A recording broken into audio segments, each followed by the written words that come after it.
Welcome दोस्तों, आप देख रहे हैं एमएस इकबाल टीवी चैनल। अगर आपने अभी तक हमारा चैनल सब्सक्राइब नहीं किया तो अभी सब्सक्राइब करें और बेल आइकॉन को क्लिक करके हमारी लेटेस्ट वीडियोस के बारे में अपडेट जानें।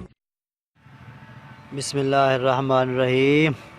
अस्सलाम वालेकुम दोस्तों, मेरे वीरों मेरे भराओ। दोस्तों अज मैं तुहाडे वास्ते एक छोटा जिहा जिहड़ा मैं सिस्टम शुरू किया है मक्की दी छलियां घेरन वाला, भाई भरावां नाल शेयर करदा पिया। यह है जी 12 वोल्ट मोटर। आपदा एक मैं स्टैंड बनाया होया मोटर का, जिहदे उत्ते आपां मोटर फिक्स करनी है।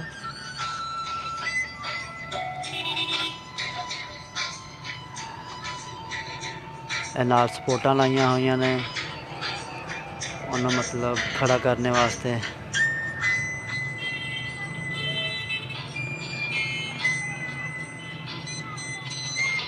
ਇਹਦੇ 'ਚ एक सुराख कढ़िया होया वा।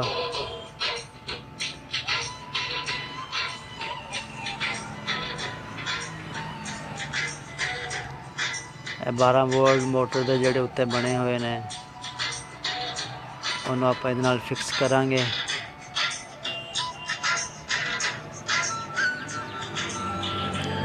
दस नंबर नैट ला के इनू ਉਹਦੇ ਨਾਲ फिक्स कर देंगे। ਇਹ देखो जी, ਇਹ नैट लाता। ਹੁਣ ਇਹਨੂੰ ਆਪਾਂ स्टैंड फिक्स कर देंगे। जी नैट ला के उन्होंने कस दिता। मोटर अपनी स्टैंड के उत्ते फिक्स हो गई। आ है जी एक बेबी वाकर व्हील। ਇਹਦੇ ਵਿੱਚ मैं सुराख मारे ने काफिए नाल। सुराख मार के तो मैं बैंडिंग वायर ਉਹਦੇ ਵਿੱਚੋਂ मतलब परोती है। यह वासल बनाई हुई है क्योंकि ये सुराख बड़े ने बेबी वाकर के व्हील के।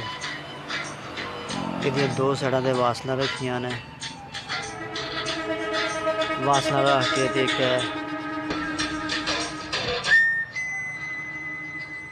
विच 6 नंबर का नट जिहड़ा उसदी बैक साइड के मोटर ते फिक्स हो जाए वो लाता है।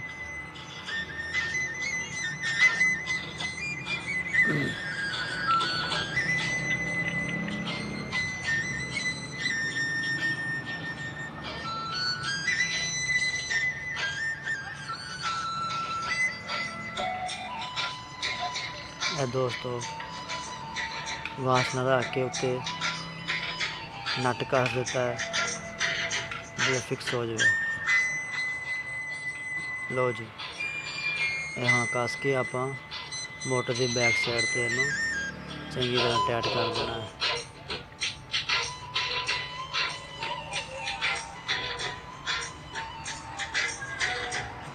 इनू प्लास ना उधर पेचकस में फड़ के टाइट कर देता है।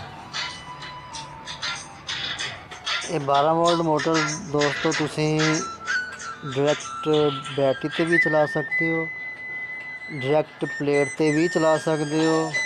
सोलर प्लेट, सोलर पैनल जिन्होंने कहने आप, और 12 वोल्ट चार्जर जोड़ा बैटरी चार्ज करता है डायरैक्ट वो भी चला सकते हैं।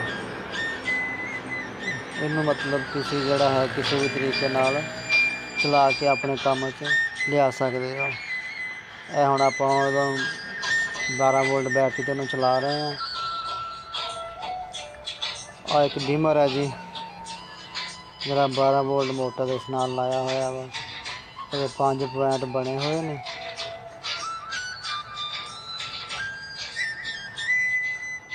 तार एक तुसी इहदे नाल अटैच करोगे।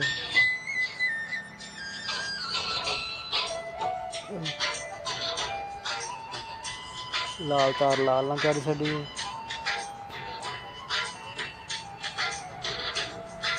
इसकी जी दूसरी ब्लैक तार है वो दूसरे नाल, जबकि जी एक तार है वो डायरैक्ट लगेगी।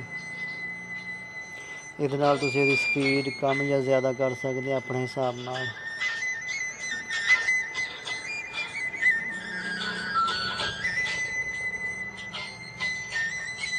देखो हुण स्पीड आप इहदी चेक करते हैं, बिल्कुल ऑफ आ हुण। 0 ਤੇ 1 ਤੇ ਚੱਲ ਪਿਆ।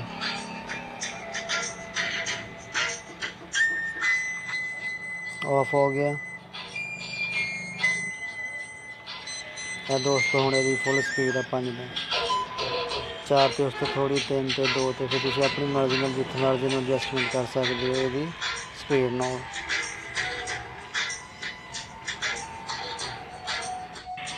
ਅੱਜ ਹੁਣ ਚਲਾ ਕੇ ਟੈਸਟ ਕੀਤੀ ਆਪਾਂ। ਇਹ ਦੇਖੋ ਦੋਸਤੋ ਹੁਣ ਆਪਾਂ ਚੱਲਾਂਗੇ ਰੰਨਾਂ ਦੇ ਨਾਲ।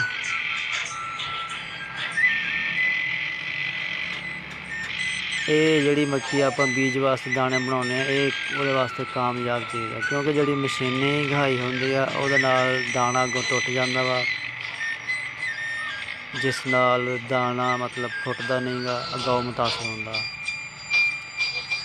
ਇਹ ਹਕੀਕਤ ਹੈ ਛੋਟੇ ਲੈਵਲ ਤੇ ਘਰੇਲੂ ਮਤਲਬ ਕਿ ਤੁਸੀਂ ਥੋੜ੍ਹੀ ਜਿਹੀ ਮੱਕੀ ਆਪਣੇ ਘਰ ਬਣਾਉਂਦੇ ਹੋ 2 ਕਨਾਲ ਵਾਸਤੇ ਜਾਂ 20 ਵਾਸਤੇ, ਉਹਦੇ ਵਾਸਤੇ ਬਹੁਤ ਅੱਛੀ ਚੀਜ਼ ਆ। ਦੋਸਤੋ ਮੇਰੀ ਇਸ ਵੀਡੀਓ ਨੂੰ ਲਾਈਕ ਸ਼ੇਅਰ ਤੇ ਸਬਸਕ੍ਰਾਈਬ ਜ਼ਰੂਰ ਕਰੋ, ਇਹ ਤੁਹਾਡੀ ਮੁਹੱਬਤ ਹੋਏਗੀ। ਇਹਨੂੰ ਲਾਈਕ ਸ਼ੇਅਰ ਸਬਸਕ੍ਰਾਈਬ ਕਰਨ ਦਾ ਕੋਈ ਪੈਸਾ ਨਹੀਂ ਲੱਗਦਾ, ਕੋਈ ਚਾਰਜਸ ਨਹੀਂ ਲੱਗਦੇ, ਕੋਈ ਮਿਹਨਤ ਨਹੀਂ ਕਰਨੀ ਪੈਂਦੀ, ਸਿਰਫ ਤੁਹਾਡੇ ਕਲਿੱਕ ਨਾਲ ਮੇਰੀ ਹੌਸਲਾ ਅਫਜ਼ਾਈ ਹੋਏਗੀ। ਸ਼ੁਕਰੀਆ।